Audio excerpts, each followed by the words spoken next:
Banakacherla dam వచ్చేసి అక్కడ వచ్చేసి కాంప్లెక్స్ అనేది శ్రీశైలానికి 20 కిలోమీటర్ల దూరంలోనే ఉంటుంది.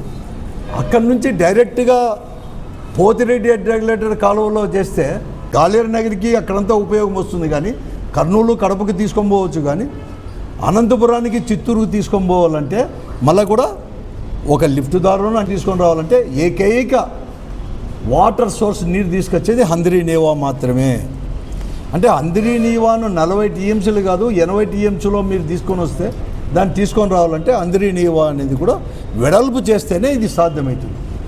అటువంటి వైపు ఇదికేమో బనకచర్లకు నీళ్ళు తీసుకొని వస్తాం గోదావరి జిల్లాలో చెబుతూనే దీన్ని మాత్రం ఇంకా కూడా 10,000 క్యూసిక్లో 12,000 క్యూసిక్లో చేయాలని అడిగేటప్పుడు మేము 3,850కే మేము చేస్తాం ఫస్ట్ ఫేజ్, సెకండ్ ఫేజ్ ఇవన్నీ కూడా లైనింగ్ చేస్తామని చెప్పడం నిజంగా కూడా ఈ ప్రాంతానికి మరీ ముఖ్యంగా అనంతపురం జిల్లాకు చిత్తూరు జిల్లాకు పెద్ద దెబ్బ. అంటే భవిష్యత్తులో ఎక్కడ కానీ నేను ఒకటే అడుగుతున్నాను ఈ ప్రభుత్వాన్ని, మీకు ఈ జిల్లాలపైన రాయలసీమపై నిజంగా ప్రేమ అనేది ఉంటే మీకు కూడా భవిష్యత్తులో నీళ్ళు తీసుకొని రావాలంటే దీన్ని వెడల్పు చేయండి. నువ్వు వెడల్పు చేయకోకుండా మీరు లైనింగ్ చేస్తే భవిష్యత్తులో చేయడానికి కూడా వీలు ఉండదు.